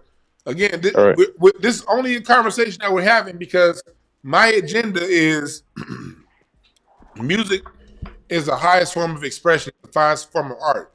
Sound is the only one of our five senses that's involuntary. You can choose to taste, you can choose to see, you can choose to touch, you can choose to smell, but you cannot choose to hear. If a sound happens, it's going to happen whether you want to hear it or not. So music is what tickles music is what allows messages to get through our subconscious. That's why a lot of teaching programs uses music. That's why we say A, B, C, D, E, F, G. Think about that for a second. If you want to figure out which letter, I also do A, B, C, D, E, F, G, H. Okay, yeah, J before A. Okay, but you sing the melody. The melody goes to your subconscious, and the message gets to you whether you know the words or not. And we have an evil, corrupt system that, especially the last 25 years, has been pushing a bullshit-ass agenda through people since 25 years now down the line. We grew to like these people because they've been around so long, but we cannot lie about what they've contributed. And we got to tell the truth about what we was listening to because we saw the shit play out. We saw the shit play out with Drake, and we seeing these people regressing that were part of that regressive sound, defending the bullshit we see now. So we got to talk about this shit. What's up, Carl? What's the name? Where you calling from? This is Darius from San Diego. What's up, Darius? All right, man. I love this topic. I just want to throw some quick points at you. In January 1989, Self-Destruction came out. And then a couple months later, LL Cool J dropped this album, Walking with a Panther. And he had a song called I'm the Type of Guy. The whole subject matter of that song is basically half of Drake's catalog. But the thing that happened with LL Cool J is the culture bucked against that album because at the time it wasn't, that wasn't the topic at the times, right? It was more of a political times and more serious matters. So then you fast forward to Drake when you talk about Arrested Development. Drake, for the status that he reached, he's never been responsible to the culture. So, for example, he's hanging with Sexy Red, but why can't he find the next Lauryn Hill in Canada? Right. You notice he never has a crew, right? So Jay-Z had The Rock, Nas had Braveheart. He doesn't even have a full crew to even bring to the forefront. So everything's all about him. Even this new album is basically a Party Next Door album. All he did was just jump on it and just do his auto-tune stuff. And he never really promotes. So, Arrested Development for sure. He wanted Rihanna. He didn't get Rihanna. That was supposed to be his power couple. Now he's just caught in this cycle of just doing teenage music for the young girls. So, at least Jay-Z is running has Rock Nation, is doing business on high level. Nas is investing. Nas is still doing music. But yeah, Drake is caught in he's caught in his 20s, and he's damn near before we know it, he's gonna be like 48 years old, still rapping about the same stuff. Mm-hmm. Certified lover boy. So, man, I love this topic, man, because I love hip hop, and it's like, the only thing I can hope from it is by the backlash that Kendrick is getting, I'm hoping that can spark, a moment in hip hop where now it's anti-mainstream, right? You know what I mean? Now it's against the grain. You know what I mean? Now it's more serious stuff. Go back to rejecting the mainstream. Yeah, because how it started. That's what I love about this backlash, because you got people who don't even listen to hip hop with their opinion. I'm like, it's not even for you anyway. So, just it's sad, man, because I don't know what the next phase is. You know what I mean? We see what the next phase is. The way the people respond to Kendrick is telling you what the next phase is.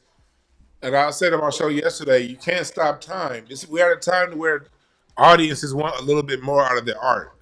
And that's why the response to Kendrick was the way it was. Not that necessarily because Kendrick was pushing. Yes, he was pushed. They all pushed to a certain extent.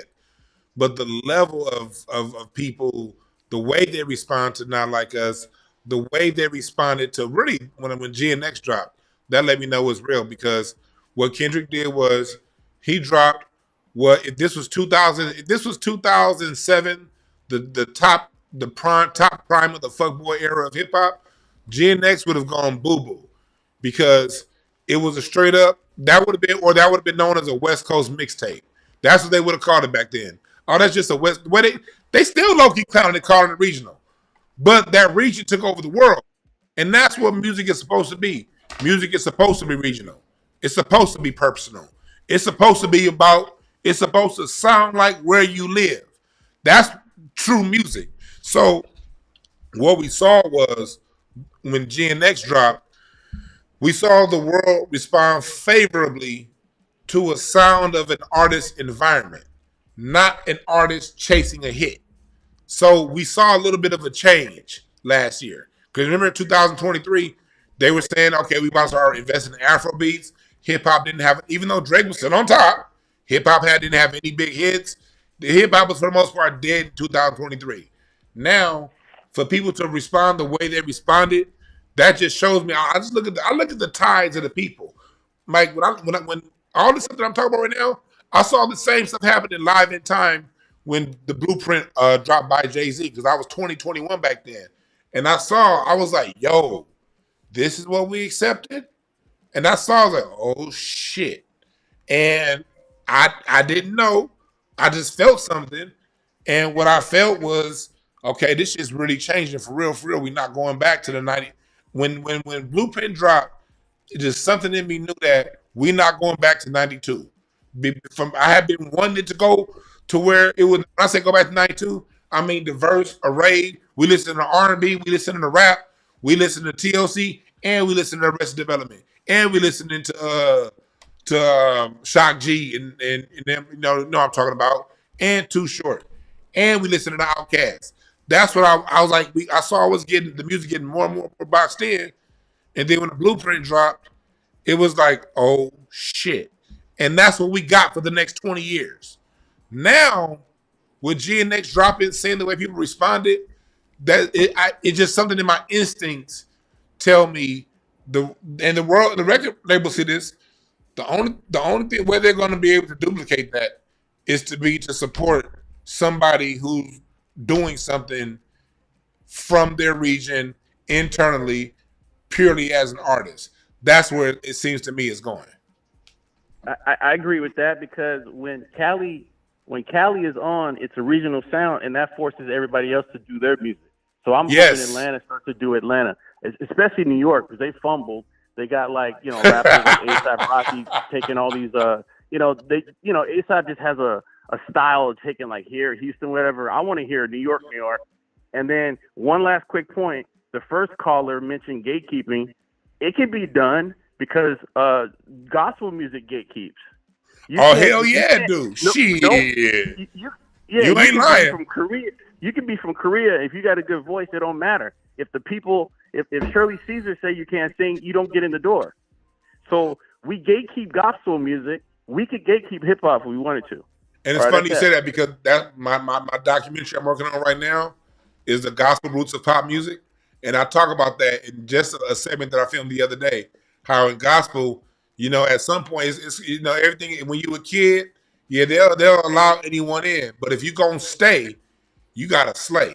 It ain't no being in church, being in gospel, being in that environment, and not being able to bring it completely. You won't survive. Yeah, so I'll let my point. Thanks. All right, man. Thanks. You have a good one. Yeah, that's what we gotta do, y'all. I've been saying. How long have I been saying? I've been telling y'all we gotta return music to the gospel standard. Let me show y'all some pictures.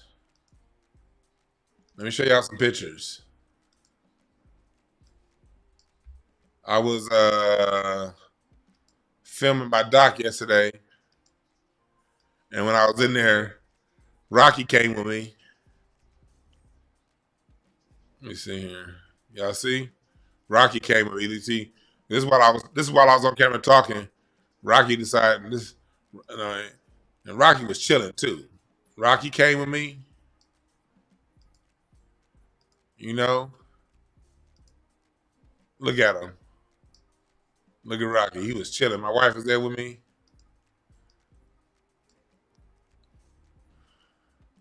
A lot of y'all was clowning this picture, but hell, I think I was looking hella dapper. 1 second, caller. Hold on 1 second, caller. This was us filming yesterday. This was us filming yesterday, the doc. Talking about the gospel roots of pop music. We about to really get this story told straight. They try to make everything seem like it's hip hop. Hip hop got long-standing roots. And we telling that story. Where them other pictures at, though? I know I airdrop more than these. Come on, airdrop. Stop being a punk. Oh, here we go. I got Miss Mortonette Jenkins. She was a singer. She sang with everybody. She's telling the story. She sang with Elvis. She sang with Michael Jackson. And she sang with DMX. We can just tell the whole story of how hip hop evolves from rock and roll and funk just through her. Because she sang with all of them. From DMX to Marvin Gaye. You did? So all that story is going to be in the doc. I appreciate everybody who was a part of donating so far. But anyway, what's up, Carl? What's the name? Where you calling from? Yes, sir. What's going on, Dewan B? It's Khalil Roberts, bro. I'm in the big truck flying down I-20, going to Atlanta right now, man. Yes, sir. Yeah, yes, sir, man. I'm from that Los Angeles era where we used to be at the Hawthorne Mall and we had to get rejected from holler at women, brother. I remember that. That was me, brother. But I want to ask this question. In front of DJs? Quick, man. Yes, but there's like I always pay attention to certain things that go on the internet. And speaking on music, I know you're a music historian, but a lot of people probably don't know about this. There are some internet genres that actually take our music. Back in LA, there used to be the smooth jazz station. I think it was like 94.7 or 97.7. I forget. The way. Yeah. I remember my mother. That used to be my mother's station. But like I noticed, man, like there's these internet genres in they call vaporwave, where they'll take a lot of stuff from the smooth jazz stations back in the day. They will slow it down and then go on Bandcamp and sell it as if they actually made it. Now it's different, like if you sample it on the MPC and you chop it up and do something like Ninth Wonder would do, or something like Havoc or even RZA or Alchemist. That's a little bit different. I'm talking about they will literally take the whole song, slow it down, and put it out on the internet and take our stuff. Now, if we go back in time, there was a time when we were sampling, and it was like when we started to sample white artists, it seemed like everybody wanted to put a halt and a stop to it.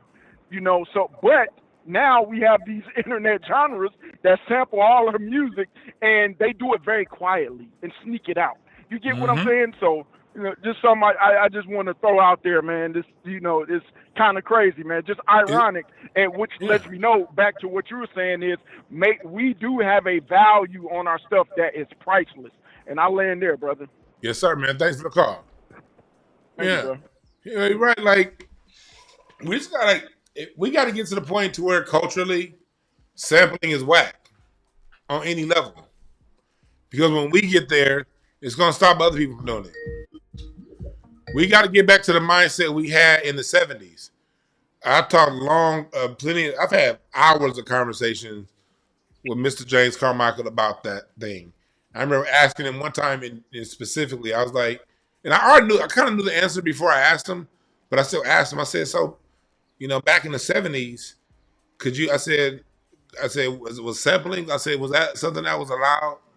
He said, he looked at me like, nah. He almost like he was confused, like, why the fuck would you ask me that? Like, hell no.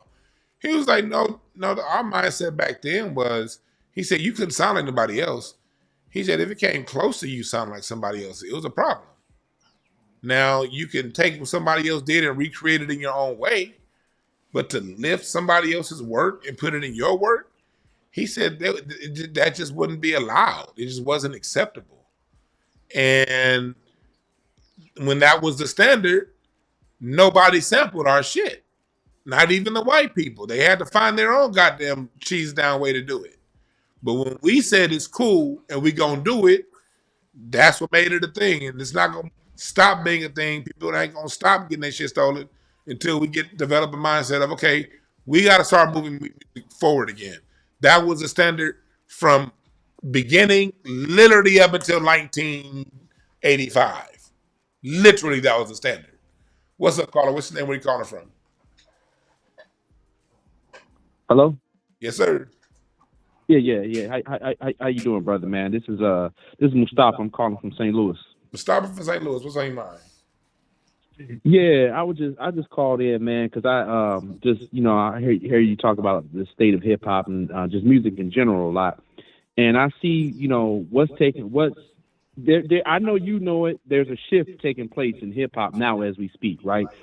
So from about 2008, even a little bit before that, but I'm just talking about this current era we in. I call it the Lil Wayne era. Even though Drake sat at the so-called throne, you had this era to where you can come in and just make any type of garbage you wanted to. They called it vibe music, right? I don't know what the fuck vibe music is, pardon my language.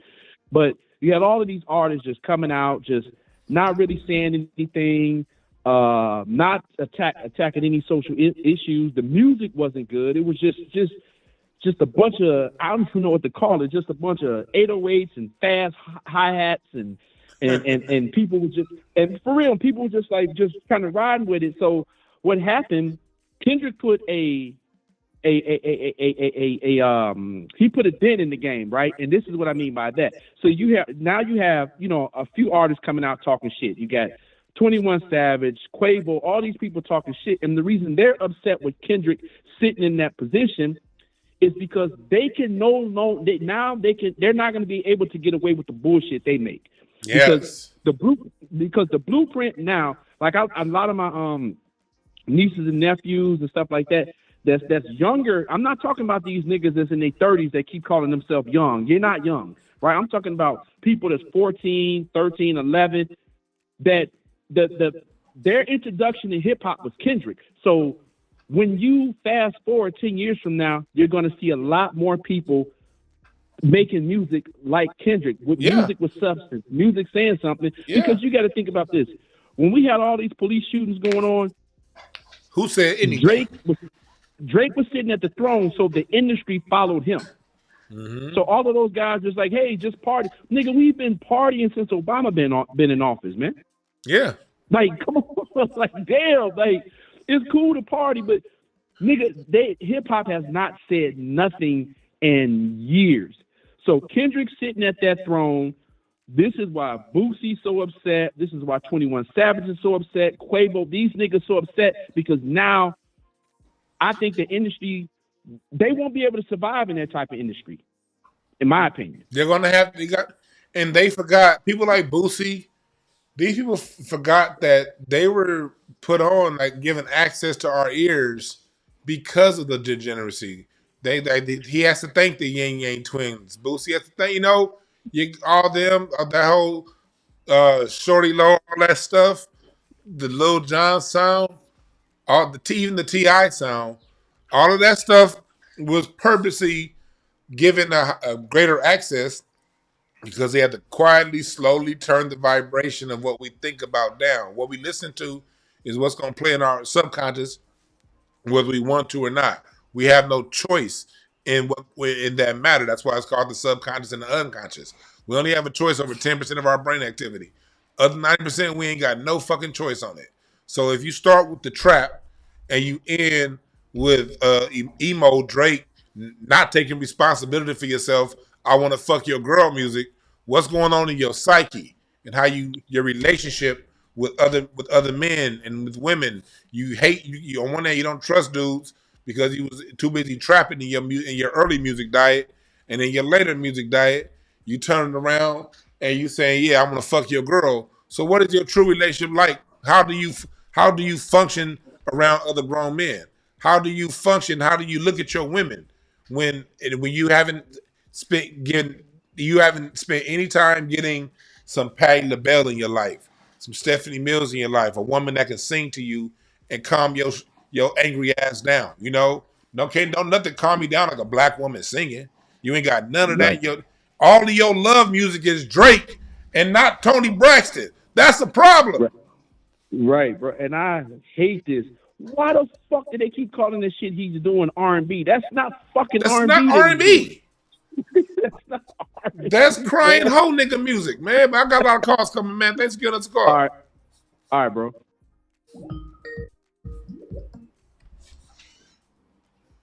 Calm down, Rocky. What's up, caller? What's your name? Where you calling from? What's up, Dewan B, man? That's D, man. Can I safely say that, K-Dot, man, saved hip-hop? Yeah. From popping pills and drinking lean and yes, and smoking meth and doing coke. Can we safely say that? Because yes, that's all we've been getting, man. You know what I'm saying? Post Lil Wayne and then into the Drake era. So we can safely say that, right, Dewan B? Yeah, we can say that because that where even you got the Eminem in that. That whole start with Eminem through Lil Wayne, everything mainstream. Kendrick was the one that got through to the mainstream that gave you another option, something else. And that's you remember, right, Dewan B, when Game and Snoop passed the West Coast torch to K-Dot, right? Yeah. Now that was just some the West Coast music thing, right? But they knew something that we probably didn't know, that man, this boy can get conscious, man, this boy can get lyrical, and this boy right here, he can get gangster with it. Yeah. See, all three elements, and we need that back in hip hop. We need more consciousness nowadays, man, so we can stir the youngsters into this is how it go, bro. Yep. You gotta have conscience, man. We can't be on drugs all the time. Can't I'm be sick on of that drugs. type of music. B1, man. Yeah, I can't say Kendrick saved the mainstream, at least the mainstream side of hip hop. Yeah, because he gave us an alternative viewpoint and something to think about musically. I'll never forget when Good Kid, Mad City dropped, and when that song Real dropped. One second, caller. All right. When this dropped right here, I'm playing right here. 1 second. Well, I'll play after the caller because I can't play music while I'm on the phone. What's up, caller? What's the name? Where you calling from? Hey, you better not play shit when I'm on this motherfucking phone. Oh, nigga, you be talking tough. You ain't rough. And when DeJuan Brown had enough, nigga, we gonna take it out and we gonna have. Damn, I missed it. Damn, I had a word. I had a rhyming word and I missed it. Fuck. Hey, I knew you for the fumble that bitch, dog, because you went too long. That was horrible. Well, I still beat your ass, nigga. What the fuck you calling me for, Larry? Hey, nigga, when you be rhyming, dog, you sound like a fat Drake, bitch. I'll beat your ass. Nah, nigga. Nah, you ain't gonna do shit, nigga. I knock your bangs into a Pat Riley pushback, nigga. Nah, I went to the barber shop yesterday, dog. I ain't got no bangs. Hey, but for real though, hey man, that Drake album, I listened to it because people assume that you just judge shit without listening to it. Yeah. Like I know that you listen to stuff, even the weak stuff. Yeah. You listen to it multiple times before you form an opinion. So I listened to it again for the third time, and dog, I really wish somebody would whoop his ass, dog. Party Next Door and Drake, dog. I think I'm gonna tell you what hip hop really needs back. We need killing in hip hop back. We need major artists to start getting killed. Dog, they took Pop, they took Biggie, they took. This is what happened when you Al Qaeda niggas come on and get into hip hop. What the fuck you mean get killed for? No, I'm talking about we need like Drake. We need people like that to get taken out. Because I mean, he ain't gonna retire. He ain't gonna quit. So somebody needs to get his ass about the paint, dog, so hip hop can heal, dog. We need more violence. We don't need more education. We don't need more knowledge. We need more. Man, if you don't sit your camel jockey ass down, hell no, we don't need no goddamn killing in hip hop. No, I'm talking about an artist like Drake and I don't want to see that soft bitch ass nigga die. Man, well, you weak then. I do. Man, he a hoe. I just want to see him like just not be on the top anymore and just have to look at other niggas past him. Here you come bringing your camel jockey ass on in here. Man, hell no. Dog, the best way for you not to see him no more, dog, is if he gets buried. That's the only way you won't. If you don't sit your ass down, clown, talking to DeJuan Brown. But all right, man, I'm about to hang up, but you was a bitch. Now, Jarum, I do not agree with what Larry just said, y'all. That's an old Al Qaeda nigga. I don't agree with none of that. You see why I call Larry a hoe? This nigga say he do got a good point. No, he don't. Fuck that nigga point.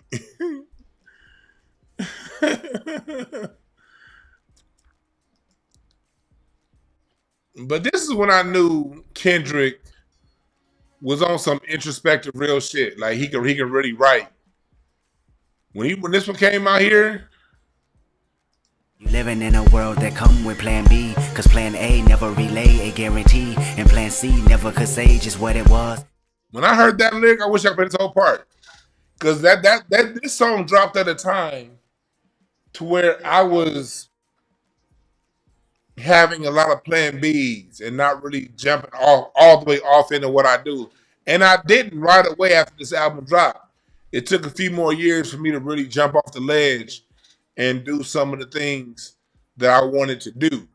But it was that lyric that I played over and over and over again. After a while, it went from being a lyric that I enjoy to a call to action. We live in a world with plan B, because plan A never relay a guarantee. And plan C never could see what it was. And your plans only can only pan around love. And it's just talking about, that right there, when that shit hit, I played that a lot. I was just like, man, thank you. I needed, and I still wasn't moving yet. I was still stuck in a place at that time in my life. But after years of playing that, it was just, it moved me. And it called me to action to be a better person when it came to how I move. You know? Most people got on to poetic justice. I like Money Trees. Bitch, don't get my vibe, of course, when you smoking and all that shit. But this song Black Boy Fly was about a bunch of LA niggas. I remember when I was just a little bit older than them. It's about a whole bunch of cats, Trevor Reeves, these cats that I saw around high school that they're young, slightly younger than me, but still I remember them, I was like, this nigga got something.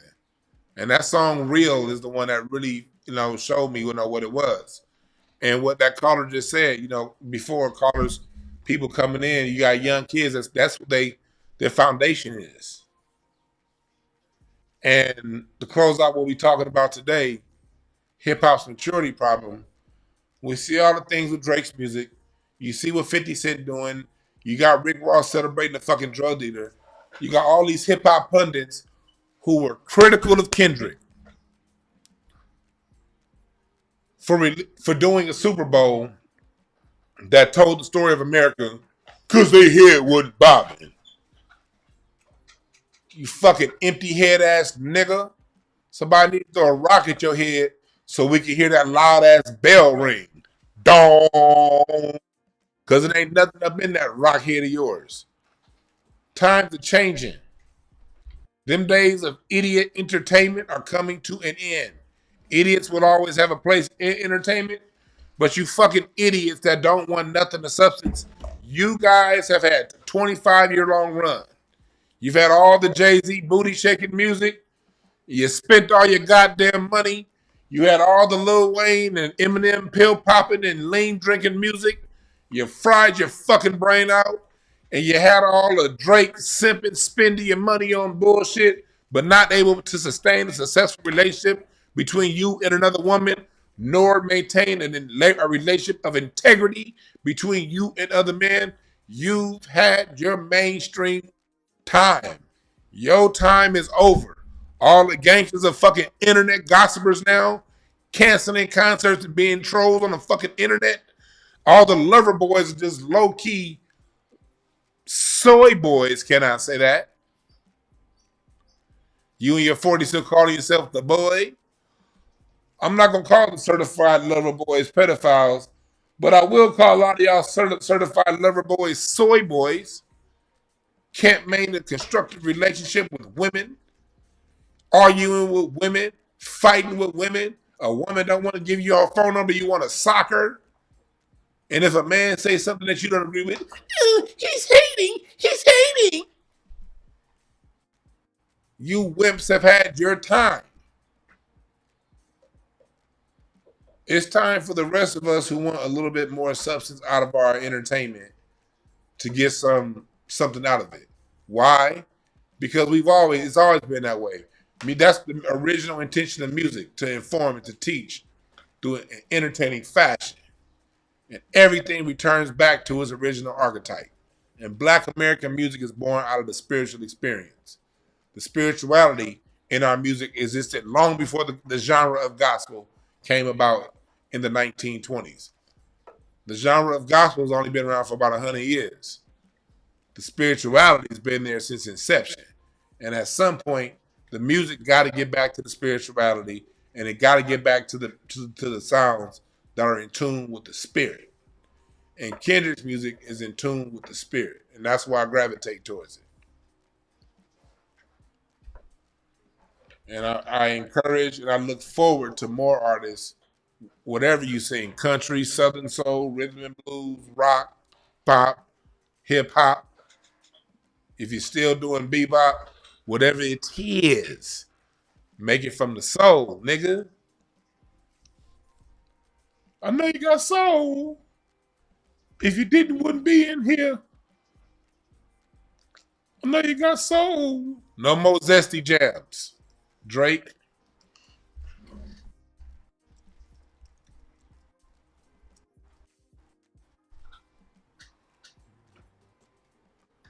Time to go back to this.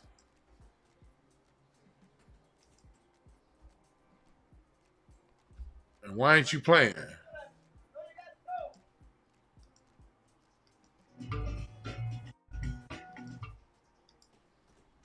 If you didn't want to be in here, if you didn't want to be in here, you got it. I know you got soul. If you didn't, you wouldn't be in here. I know you got soul. If you didn't, music wouldn't groove you. What y'all know about that? Bobby Bird. I know you got soul. If you didn't, you wouldn't be in here. It's time to bring the soul back to our music. You dig?